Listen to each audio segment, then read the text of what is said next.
Hi guys, welcome back to the channel. Today on the bench we've got a radio called the TR110. Now this comes from a company in China called Retekess, who make a number of different shortwave and portable radios. Now I don't know if any of you are old enough to remember the 1990s like I am, but there was loads of little radios around back then called multiband receivers, and one of them that stuck out in my mind was one from a company called Altai. And they used to make one of these things that actually covered airband, marine band and what they called the public service band at the time. And it just had an analogue tuner that you moved up and down. Well, if you can remember any of those type of vintage radios from the 1980s and 1990s, then this is possibly the modern day equivalent of one of those. It's not really a scanner or a shortwave receiver as such, but it is what they call a pocket multiband radio. And as you can see from the front of the radio, if we just take a look on there, if you can see it in very small text, it does say LSB, USB, AM, FM, narrowband FM, wideband FM and FM stereo.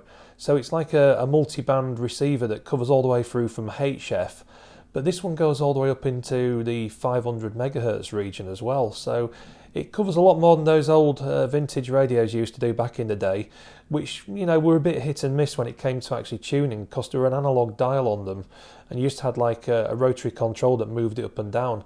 And I do remember if you went high enough up on the FM broadcast band, you could hear the police on AM as well. You could like just sort of go above the FM broadcast band, and at the very top of the band you would find police until they obviously relocated and moved services around.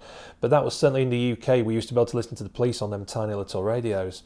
So that's what this one reminds me of. It's hard to say really. I mean, it's such a tiny little radio, this thing is. To put it into some kind of perspective, if we just put it down there for a second and bring in my old favourite Quansheng two-way radio, as you can see it's about the same height as one of the Quanshengs, and they're like a really sort of tiny two-way radio, I suppose, in that respect. You know, they're certainly quite compact, but a little bit on the chunky side. So if we spin the Quansheng around, oops, and actually put this one back this way up, if we look at it there, you can see there that this Retekess is very, very tiny next to it. And yeah, it gives you some idea of the perspective of this item. And it's very lightweight, as you can see, because it just fell over as I was turning it around. And that's an advantage and a disadvantage at the same time. But obviously the Quansheng is a lot heavier, so we'll just move that one out of the way and go back to the TR110. Now, as you can see, it is super lightweight. Incredibly light actually, and this has got a lithium battery pack inside it too, so I'll get onto that in a second. But if we just flip the battery compartment open, it uses something called a BL5C, which some of you might be familiar with because this battery's been used in a number of different products more recent times, but it was in the old Nokia mobile phones as well. So it's a pretty old school battery, lithium ion of course. And this just slides into there, so there's no batteries to buy for the radio. It's fully rechargeable, which is a good thing really. So that battery just sits inside there. If you want to carry spares you can do, but these are readily available because obviously they're one of the world's most popular batteries when it comes to these lithium packs from the old Nokias and everything. So we just slide that back onto there. Yeah, just there's a little battery compound on the rear, little belt clip in metal surprisingly, which is quite good. But yeah, looking around it, it is absolutely tiny. One built-in speaker, which actually sounds louder than what you'd expect. And if we just press the power button once, you can see there's a clock on the display when it's not actually in use. And you can actually set an alarm as well with it. And there's also a sleep timer.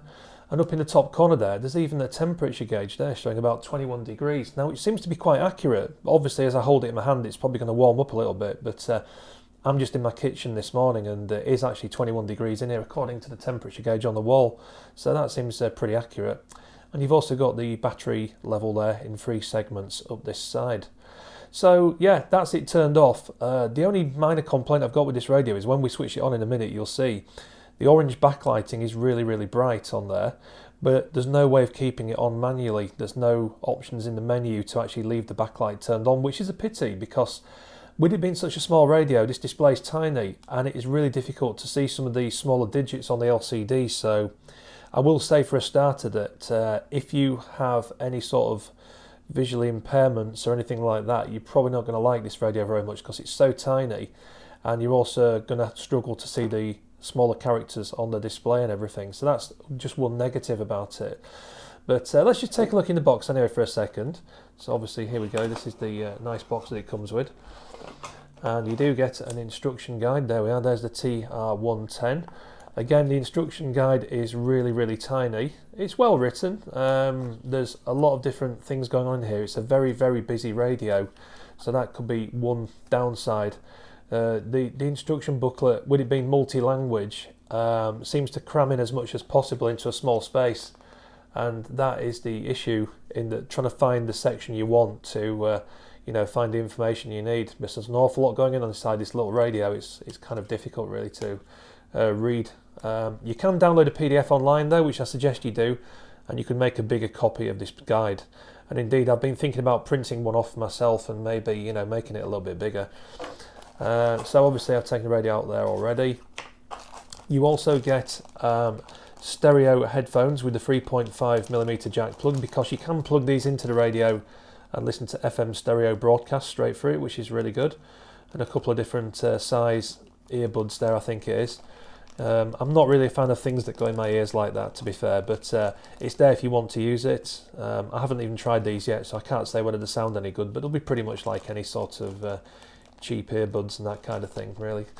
Likewise, you've got a USB-C charge cable here as well, which is also very convenient. No micro USB on this, which is great. So you've got that nice USB-C cable, so you can use almost any mobile phone charger. I don't think it works with power delivery cables, which is like the modern day USB-C, but standard USB-C cable for charging would work with this. And indeed, I've tried a few different cables and had some great success with it. On the side of the radio, you'll see here there is a USB-C port. So it's just a case of plug it in, and it takes a couple of hours or so to charge up. The battery pack is, I think it's only 1000 milliamp on the battery, so it's not a particularly big battery, so it doesn't take long to charge, maybe an hour or two, something like that. I've not really stood around and just waited for it to charge up, but I know it charges very quickly, so nice and easy to do, no hassle with that really. And what else have we got in here? You've got a little carry strap as well to attach to the radio, which is always kind of useful with something so tiny as this, so you don't drop it. And also the bag, a nice silver bag to keep it inside, a little pouch, so you can keep the radio protected. So it's aimed at holiday travellers, people who travel frequently, anybody who needs a super compact radio, and you don't want to take maybe a scanner with you or something expensive. So if you're interested in maybe listening to some of the shortwave broadcasts, there's still a lot of stations out there, international stations that use shortwave, then this could be the type of radio you want. And also, maybe some of the local stuff. You can listen to 2 metre amateur radio, bit of marine traffic and things like that. Now, what I will say is there's a built-in antenna on top of here. If you look at this on top there's a telescopic, and it's very thin and flimsy, so you're going to be very careful when you pull this out. I can see myself breaking this, unfortunately, because as you can see there, look at that, it's quite a long antenna really. It's about ½ metre long when it's extended, about 50 centimetres, something like that maybe. But it's very flimsy, and so you're going to have to be really careful not to actually break this when you're extending this or putting it back into the radio, so I'd exercise a little bit of caution with that one. There is an external antenna jack next to this on top of the radio, which I think you're probably going to need actually, because to get the best out of this radio, realistically, you're going to pick up your FM stations, maybe some strong shortwave broadcast stations, but you're not really going to pick up anything else unless you plug this into a bigger antenna. So next to it you've got a 3.5mm headphone jack socket for those earbuds that come with the radio, or an external speaker. But this is interesting because they've chosen a 3.5mm jack plug to use for an external antenna. Now I've had to make up an adapter so I can plug this in on the radio, so I can plug my big long wire in or anything like that, or a bigger VHF antenna. Now I wish they'd just done something like put an SMA connector inside there, like a two-way radio, because that way you could have had an extendable telescopic SMA that you could put into the socket, or the socket on there if there was one, and you could also take that off then and plug in an antenna of your choice. And it would also mean if you did happen to break your telescopic antenna, you could replace it easily. So at the moment, if you break that antenna, it's going to be really difficult to repair this radio, I'd imagine. So I would probably use the external antenna jack if possible. And what I've done is, thanks to the help of M0DPH nearby, he's lent me a couple of adapters here. I've got a little 3.5mm adapter into a BNC, and then a BNC to PL type adapter there, so I can plug in my normal antennas at home. So basically what I'm saying about this radio is I want you to lower your expectations, because on the built-in antenna system you're only going to get very strong shortwave broadcast stations and maybe some of your local FM stations and things like that. If you want to receive anything further distance or weaker signals, you're going to need to plug in an external antenna to get the best out of this, because the telescopic really isn't going to cut it for a lot of the frequencies that this is capable of receiving. But it is what it is. It's a very small portable radio, and as such, let's take a look and see what it's actually like when we turn the thing on. So there we go. This has just come straight onto the FM broadcast band, and this is radio 4 being received from about 50 miles away. I mean, the built-in speaker sounds okay. In that he is somebody that really can only be judged on his actions, because his whole point is unpredictability. So what he says may have no impact on what actually comes to pass. And that's quite a weak signal from this location, so it's pulling in quite well there. You've got a signal to noise ratio meter up here, which is kind of interesting. Probably a bit unnecessary for a very small radio like this, but nevertheless it shows you relative signal strength and things like that. There's an awful lot going on this display though, so it makes it kind of difficult to understand. I found if you press the power button once whilst the radio's on, it goes back to the clock, and then press it again, it goes back to signal to noise ratio. You've got a stepping button here, which is kind of interesting. So you press step, and you can toggle between, this indicates, I think it's 10 kilohertz and 5 kilohertz, etc. And you can then obviously move up and down in different steps. That's 1 kilohertz steps, that is. And that's 10 at a time there, that is. So yeah, depending on which band you're on, depends on what the stepping actually does appear. So you can see it on the display anyway, so that's kind of interesting. So you can make a more granular step. You have got a rotary control on the side of here as well to step through, and that tends to let you tune through faster, and then you can tune things in a bit better, especially on SSB if you're trying to tune in a amateur radio station, as you'll see shortly. But as you can see there, you can roll this wheel around. It's okay. It can be a little bit jumpy at times, but this is just on the side of the radio up here. So you've got a rotary control, plus you've got the fine tuning here as well. So depending on what you've got the step set to, it behaves a little bit differently. But it's kind of cool. So you've got a rotary, but as I say, I found it a little bit jumpy at times. It's okay for tuning FM stations, but it can jump a little bit backwards and forwards when you're doing anything else on it. So it's something to bear in mind anyway. There is a squelch on this radio as well, so you can get rid of the hissing noise on some bands. It doesn't engage in every single band, but there's all kinds of things you can do. There's also bandwidth filtering up there as well, so you can make it narrow or wide, which is very surprising in a radio of this sort of class, really. But it would be better explained to show you it somewhere else than the FM broadcast band. So if we press the band button again, I've toggled down to medium wave, and that is radio 5 being received on the medium wave band.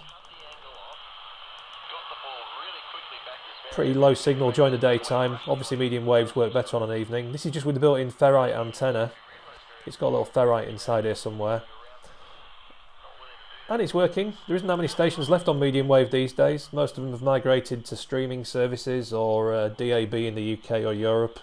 Digital audio broadcasting, you know. So, but, you know, again, nice simple little thing. If you plug an external antenna jack in, such as this one that we created earlier, it will drop the radio down to long wave as well, so you can actually listen to things like Radio 4, but I think that's about to be phased out in the UK as well. So there's not much left on the long wave frequencies, but I've noticed when you actually plug this little adapter in, I don't know if you'll be able to see this on here, there you see it's just suddenly dropped down to long wave, although there's nothing coming through obviously because I haven't got an antenna in it. But you can see there it's dropped down to 150 kilohertz, which is a very low frequency. And if you pull the jack back out, it jumps back up to 520. So that gives you a long wave when you plug this in, which is kind of interesting. Didn't expect that, to be honest with you, in such a tiny little radio. But that's what it does. If you press the band button, it'll cycle again through the main shortwave broadcast bands. You can just keep on pressing band, and it jumps through some of them all the way up here. And then we're up into CB. Press it again, and we're up into UHF there, and I've had it tuned to PMR 446 locally to listen to some stations while I've been testing this out. You can hear there's no crackling or hissing sound come through. That's because I've engaged a squelch, and if you press the set button, keep pressing it, there's an adjustable bandwidth filter there for different bands, for narrower or wider modulation. It's good on the shortwave bands. If you're listening on sideband, I didn't expect that to be in there.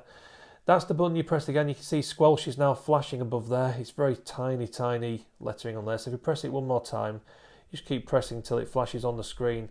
Then you press the mode button above to actually adjust the squelch level from 0 right through to 9. And if we just go back to 0, you can hear there, you can hear the hissing now, so that's removed the squelch completely. So it's a case of fiddling around with it, really. Excuse me. Press the set button again. Press it once, there you go. We've got squelch level 1 set, which should be the most sensitive, so we don't have to listen to the annoying hissing and crackling coming in. And as I say, various things you can actually do. You can change the bandwidth as well on the filter, all the way up to, I think it's 4 kilohertz or something like that. I don't know exactly. Yeah, I think it is. Makes more sense on the actual shortwave bands than up here as well. But tuning wise, you're probably wondering how to get around very quickly from one place to another. Obviously you can use this rotary, which changes 1 meg at a time there. So we can swipe all the way through the UHF frequency range really easily with that. But the other thing I've discovered is if you press the tuning button, obviously that does the fine tuning, but if you just hold it down for a second or two, it starts jumping rather quickly, and you can also cycle, and the longer you hold it down, the quicker it cycles through. As you can see there, it's getting up a bit of speed now. But obviously the easiest way when you're on the UHF frequency is to use the rotary to jump 1 megahertz at a time, really. And as you can see, it's a little bit jumpy. And it's still, oh, it's scanning, that's why. So yeah, if you hold it down, it does actually do a kind of scan as well, which is interesting too. But if you don't have that running, there you go, it goes all the way up to here, which is really good too. So as you can see, a little bit jumpy, but it does get you around. And you can obviously receive right the way up to, I think it's 500 megahertz anyway on this one. It could be 520, I'm not sure, but it certainly stops around 500 megs, which is actually really surprising for a radio of this type.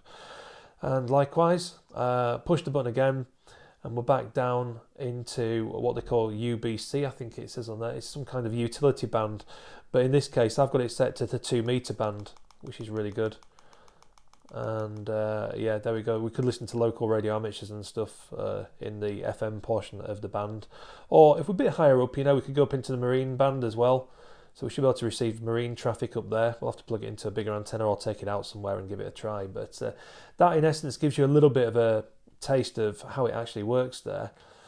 So that's the basics on the operation of this TR110. A little bit fiddly on the keypad to switch the modes and the selectable bandwidth filter and everything, but once you've sussed it out, it's not too bad.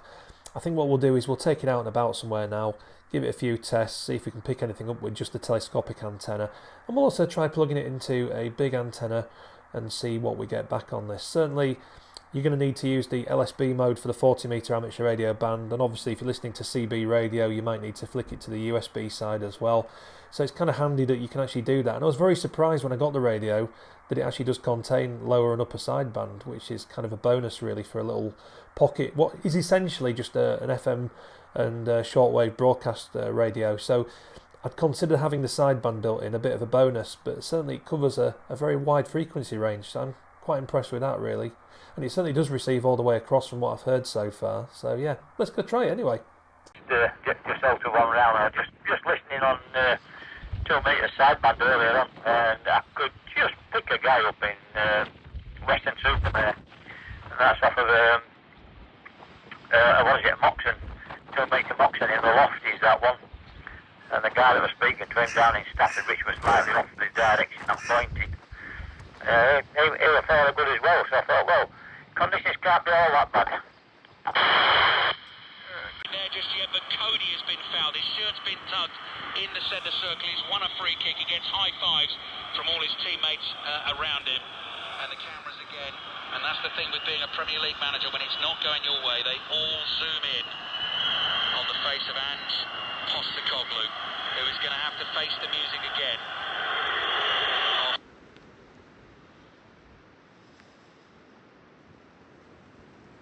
Inside his own half, this is going to go long, and I think we're seconds away from the final whistle, and there's going to be boos as I'm speaking right now. To my right hand side, chance of we want Levy out. The Spurs fans have had enough. It's been another terrible afternoon for Tottenham.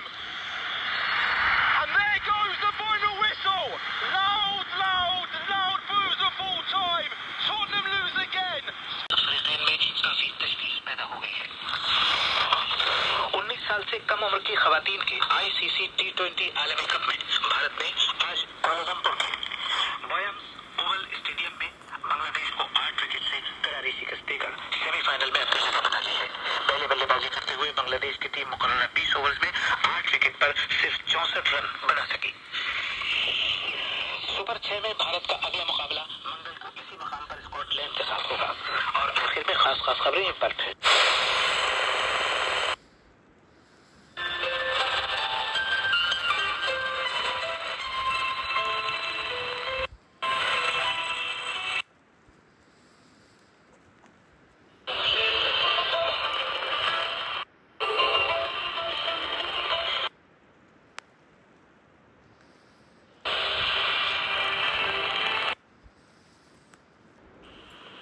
北京时间0点整。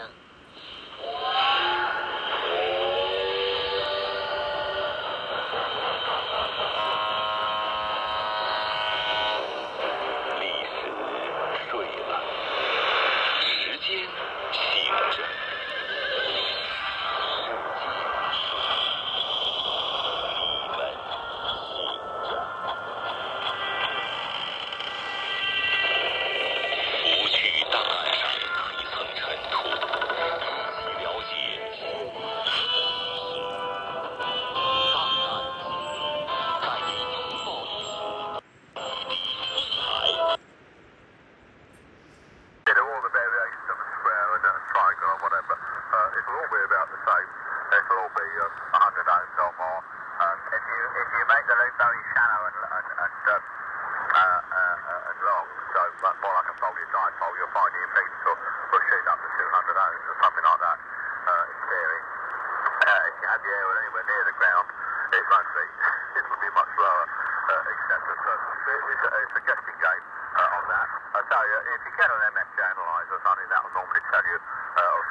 Okay, United Alpha 9, Charlie Bravo, Florida, 59. 59 Alpha.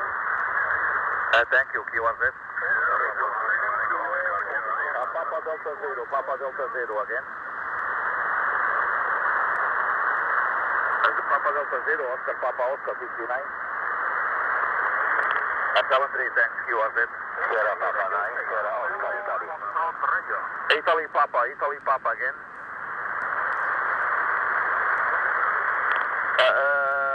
Italy Tango 9, Juliet Hotel Bravo.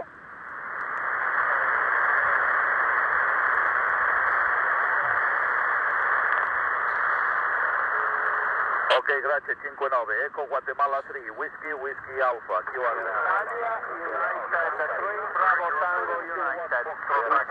United 3, Bravo Tango United. Lima Zulu 7, Germany. Lima Zulu 7, Germany again. Lima Zulu 5, Golf Bravo, 5 and 9. Gracias, 73. Eco Alfa, repite.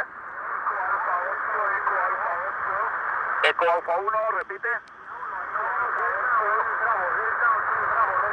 Roger, de Eco Alfa 1, Delta Hotel Bravo, 59. Eco Alfa 8. Ok, gracias, 73. Había un Eco Alfa 8, Eco Alfa 8. Please stand by, Eco Alpha 8, Eco Alpha 8, Eco Alpha 8. Please stand by, Eco Alpha 8, Eco Alpha 8, repite. Eco Alpha 8, Charlie Whiskey Alpha, 59. So we're in the middle of the forest, not great conditions today, weather's absolutely appalling. But as you can see on the stock telescopic antenna, we're pulling in these stations on 20 metres and 40 metres. Seems pretty decent really, considering it's only a little antenna. It's a pretty sensitive little radio. It does overload quickly though on strong signals, but it certainly seems pretty good. Quite impressed really. I didn't think it'd work so well on the telescopic antenna. That's pretty decent. Bit of a pile-up going on here. I just wish that backlight had stayed on. It's getting dark out here. It's so nice if you could leave the backlight on. Delta Foxtrot again. Flight level 39 and 0617, I'll take. Yeah, red bar is also on our flight plan. Correct, 0617, I'll take. Thank you very much. Come to your landing, 0617, I'll take. Mike, maintaining flight level 330 to Al Hub and request descent, please. Direct west beam, the 74 Vivid Mike. Yeah, we'll take engines in Central Nancy, 1 maintaining flight level 3990, heading Admiral. 95 Golf Mike, is that for 260 knots on conversion? Just as we're unable to do 260 this time. On conversion 260 knots, 95 Golf Mike. Hello there, check 260 Mike Golf. 25 Golf Mike. There's quite a lot of weather painting ahead at 60 miles. Can I come right, please, heading 310 degrees? 300 degrees, TV 68 uniform target. 22 Mike Papa requesting right 10 to weather. 22 Mike Papa requesting right 10 to weather. Cruise ready, 22 Mike Papa. Flight level 220, chance 25 Golf Mike. And the descent flight level 2 Rimto. Request if it's possible for a door direct to Kilo Max 7. 165 Logan, 22 Mike Papa. Full Hill, descent flight level 130, Z68 uniform target. Descent flight level 200 and unable for another 10 miles, tank 25 Golf Mike. Descent flight level 90, roger, deconfliction service as passing through flight level 190. So there you have it, the Retekess TR110 pocket wideband receiver. So what do I think about it overall? Well, I kind of enjoyed the idea of having such a small portable pocket-sized radio with me. And the main thing is, it did survive the weekend after that bad weather that we took it out in. And although it's not supposed to be waterproof, or you shouldn't really get it as wet as I did, everything still functions properly. So, you know, the build quality seems okay on it anyway, despite the small size and everything. But yeah, all well and good. The only thing I've got a bit of a reservation about with this thing is that it is a kind of like a bit of a fiddly radio to deal with. You've got a lot of things on the display, you know, you've got a lot of things going on up there. And for anybody whose eyesight isn't too great, they're going to struggle with this a little bit really. So that's something to consider. And my other problem I had with this is the rotary tuning control on the side of the radio here, which tends to be a little bit jumpy, and it can be very difficult to tune in things on SSB. So when we were listening to the 40 metre and the 20 metre amateur radio bands, I was finding it a little bit difficult to tune in, but I suppose it's a pocket broadcast band receiver more than anything primarily, and the sideband functions are a sort of bonus extra, you could say, in a radio like this. And that brings me on to say, do I think it's worth the current asking price of $62.99? And the answer is, it all depends on what you're expecting. For that kind of money, you're getting up into proper shortwave radio territory, and a dedicated shortwave HF receiver would receive better than this one. I mean, obviously this is a jack of all trades and a master of none, I would say, which isn't necessarily a bad thing, but you've got to remember it's a pocket receiver. It's not going to have the same performance as a bigger HF radio, But if you're looking at seriously getting into shortwave listening, then I wouldn't use a radio like this. It's as simple as that, really. So it's not a criticism of the product entirely. What I'm just saying is I'm being realistic about the fact that a dedicated HF radio, you know, for possibly a little bit more money would be probably better than this, but ultimately not as portable. The fact that you've not got a proper antenna jack on this either, it's the 3.5mm jack, makes it a little bit more difficult to operate with. But that said, you know, if you want a pocket radio that you can take almost anywhere with you, that's relatively inexpensive, it's ideal for doing a few radio checks on the 2-meter band. If you've got any rigs that you want to listen to the audio on, it might be useful for that, you know. Locating sources of interference, anything really, you know, in a compact little radio, then this might be one to consider. Now, looking around, I have seen this a little bit cheaper online. You may be able to get it off Aliexpress, possibly, and some other retailers. There are discounts throughout the year on these kind of products, so do check it out anyway. So my thanks go out to Retekess for sending this radio over to me for my honest opinions. As you know, I always try and point out the good points and the bad points about a product, so hopefully it helps you guys in making some informed decisions. But anyway, over to you now. Don't forget to leave some comments. Let me know what you think about this radio. Is it worth the money? Is it something that you would consider purchasing? Or have you seen an alternate product that's very similar to this one? Let me know in the comments, guys. And don't forget, if you enjoyed it, subscribe to the channel and we will try and do more features like this one. So until next time, take care, all the best, and catch you in the next video. Bye for now.